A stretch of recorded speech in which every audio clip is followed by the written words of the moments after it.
Welcome to the Marc Steiner Show here on The Real News. I'm Marc Steiner, and it's great to have you all with us. Why is everyone getting so hyped up about this word inflation? Many pundits and politicians clearly are. They're just freaking out over government spending to get our country back on its feet, saying Build Back Better and the infrastructure bill, which are hanging in the balance, are the cause of inflation. But what about inflation? What is it? Why do we see it as this monster looming if we pass these bills? Or as our guest wrote for his article in these Times, he said, calling the budget bill inflationary is like criticizing a fire company for using water instead of gasoline. Max Sawicky is our guest. He was Senior Research Fellow at the Center for Economic and Policy Research. He's worked at the Economic Policy Institute and the Government Accountability Office and has written numerous articles for progressive outlets across the country. And Max, welcome. Good to have you with us. Thank you. So, Max, I really want to walk through some definitions here, just for the sake of folks watching and listening. So when we look at inflation, inflation is always seen as this horrendous thing where we cannot afford the things we want to buy, and that's a word we keep hearing over and over again. So talk about what inflation really is first. Well, the standard definition is a continuous increase in the price level, which means prices more or less across the board, not a particular sector. It's possible that, of course, the average gets pulled up because a particular narrow sector price increases, and that's what's happened to an important extent, because a lot of the increase in the overall average is due to was due to the increase in oil and gas prices. That's been attenuated somewhat, but since I wrote that article, actually, the numbers are a little bit worse. I mean, inflation has gone up a bit more, and so it is not an irrelevant concern. The reason it's been invoked is totally political. It's because the screaming about deficits has lost its energy in the public mind, because there's been just so much nonsense about it. So instead of trying to prevent a spending bill by yelling about deficits, which Republicans are especially ill-situated to do, they're now invoking this other thing, inflation. So let's talk about what it does and doesn't have to do with this. I mean, whether you watch CNN or in some of the major news outlets, or whether you're hearing from Manchin or Sinema and some of the what people call centrist Democrats in Congress, they're all saying that if this multi-trillion-dollar package is passed for Build Back Better and the infrastructure, it will be the cause of inflation. Let's start there. Well, there's really two separate issues here. One is the extent of inflation, and whether that's a problem, and the other is the impact on inflation from the budget. Now, the infrastructure bill is already passed; that's already in the can. So, and it's funny because that was almost entirely a net spending increase, and there were no complaints from Manchin, et cetera, when that passed.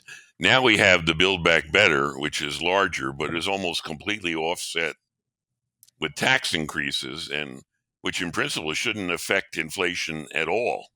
I mean, zero. So invoking inflation now with respect to the Build Back Better is especially illogical from any basic economic standpoint.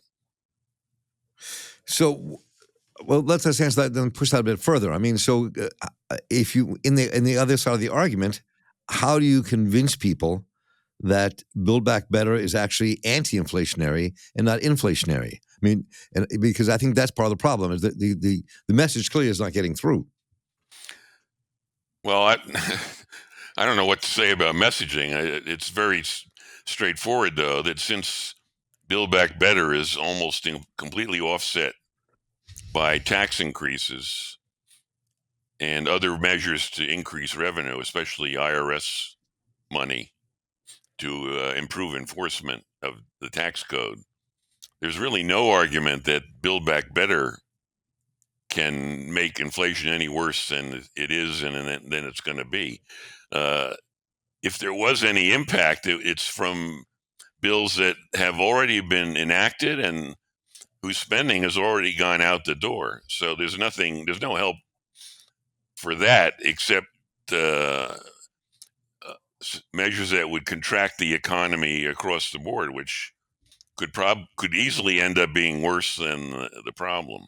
I mean, What do to you my mean? way of thinking, right now the latest numbers are around 4% annual. To my way of thinking, 4% is not something to get excited about, especially when you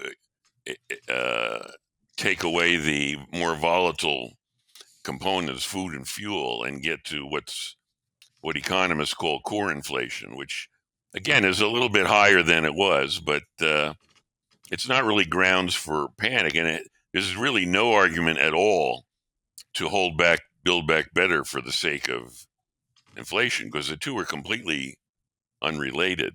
I wouldn't try to make an argument that Build Back Better reduces inflation. I think that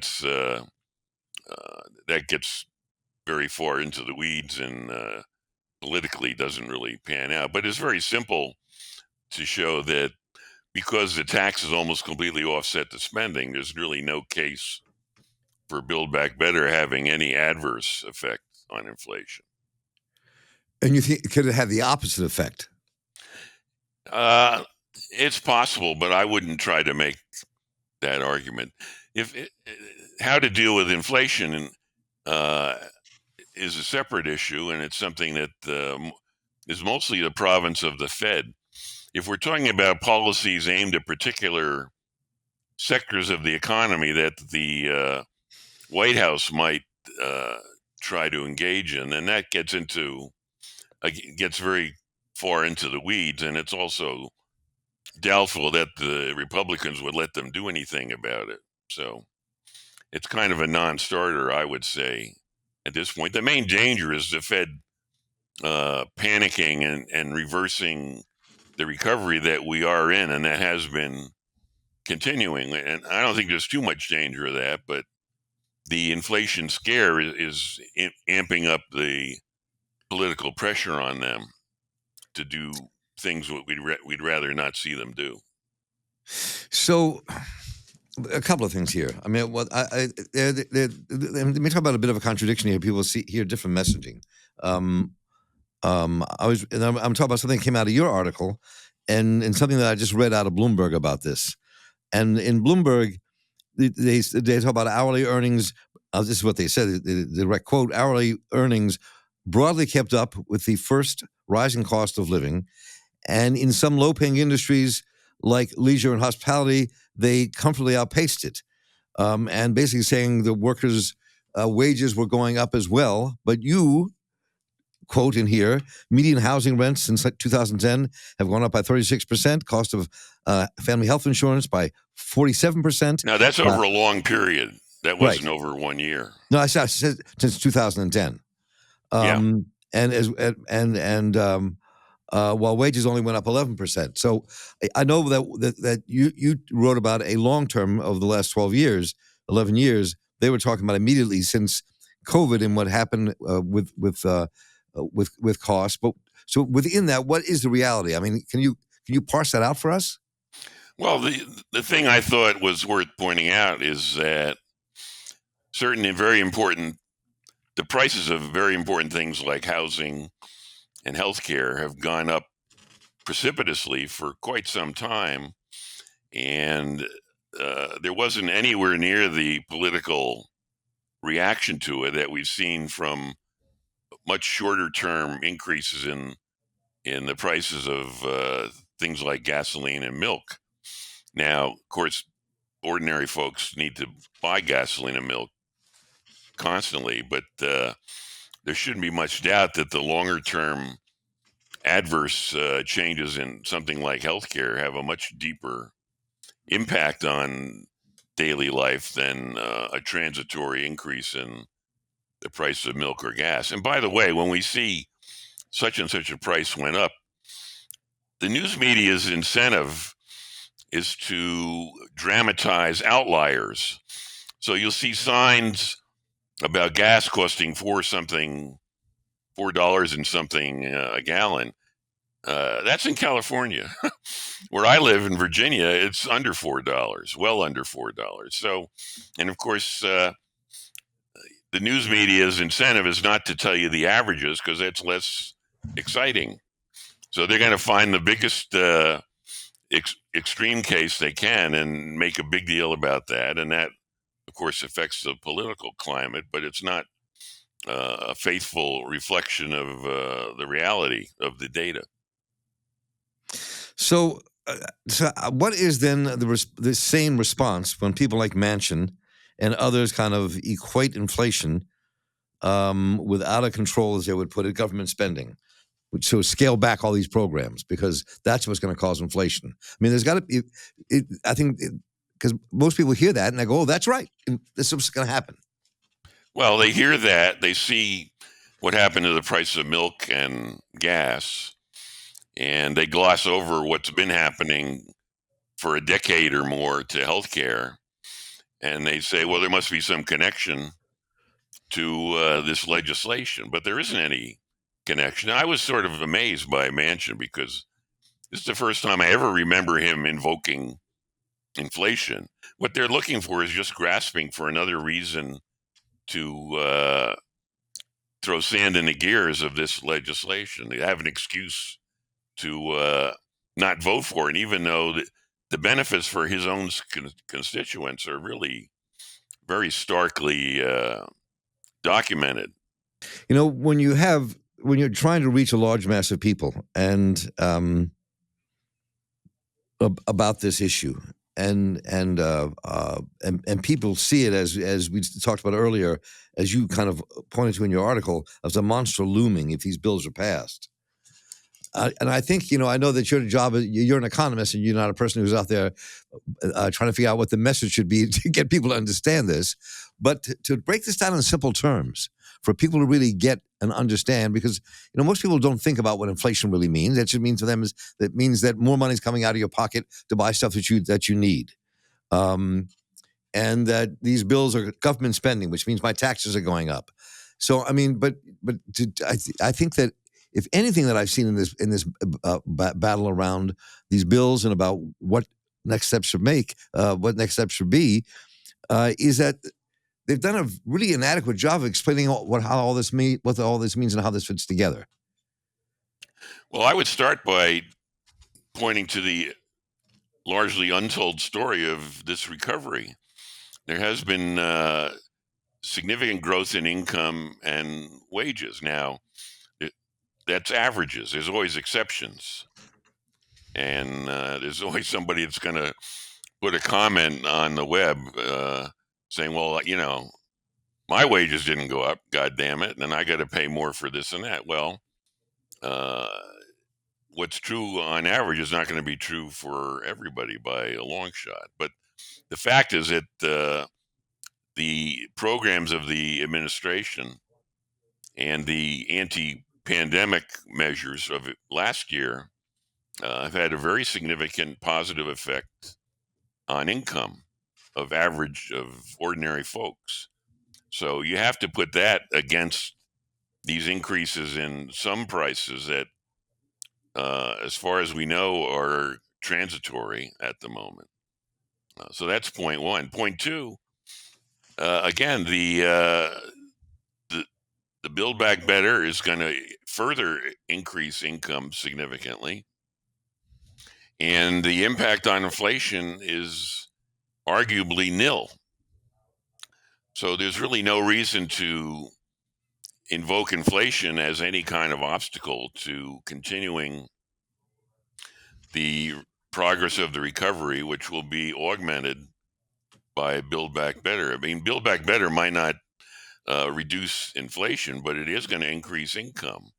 And as the economy expands, there is upward pressure on the price level. But the point is that the increase on the income side will outstrip the increase in any increase in the price level, at least for the immediate future. There's no case that the price level is just going to continue to blow up indefinitely. That's what inflation really means. It's a continuous increase. It's not a one-shot increase. There's no argument that it's going to just keep going up and up and up.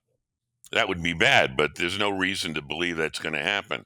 In fact, as I mentioned in the article, and there's some additional evidence now, financial markets don't believe there's going to be inflation. The people who are paid very well to anticipate this are willing to pay about 1.5% to buy a 10-year Treasury bond, which is one of the most secure investments around. Now, with a return of 1.5% and an inflation rate of 4%, basically you're paying the government if you buy that bond to lend you money. So looking at the financial markets, there's another important reason I would say to discount any anticipations of continuous significant inflation. Again, there's been an uptick, and that's worth some attention, but it's not by any means intolerable. And secondly, it has nothing at all to do in a negative way with the Buildback Better legislation. So all the stuff that we're seeing from Manchin and others is I mean, if these people who are in Congress, in the Senate, if they have been working on and voting on economic issues for all these years, how could they get it so wrong about what inflation really means and what causes it? Well, it's not a question of knowledge. It's a question of political motive. They want to prevent, they want to deny another victory to Biden. And the Build Back Better is the thing that's looming now. And they're just picking up whatever rock they can find to throw at it. And it happens to be inflation, because there has been some slight increase in the rate that I mentioned, which again is not something to ignore, but the connection between that and the pending legislation is simply does not exist. There is none.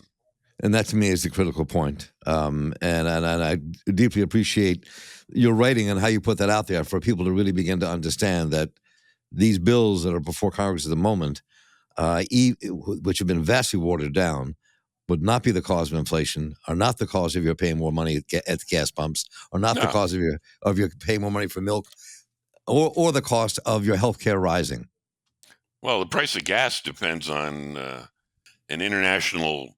machinations of an international cartel, which is dominated by our friends in Saudi Arabia and Russia. So the connection between that and our gas price is more relevant than anything Biden has done. By the way, there's been increases in inflation in European countries, which didn't have any of Biden's policies.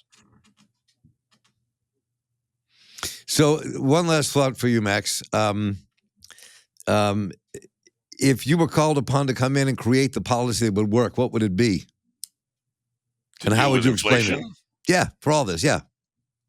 Off the top of my head, I really couldn't tell you right now, because it would require focusing on particular sectors.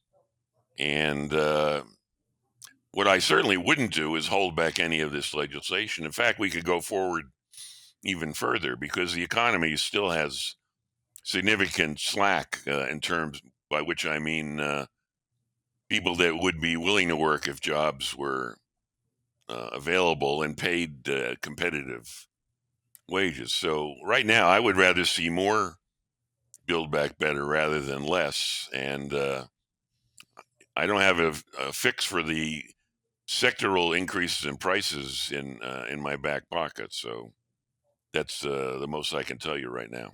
That's fine. We'll come back to one in a long conversation. Max Sawicky, thank you so much for your writing and being available to us here at The Real News. And have a wonderful day. And thanks so much for being with us. Thank you.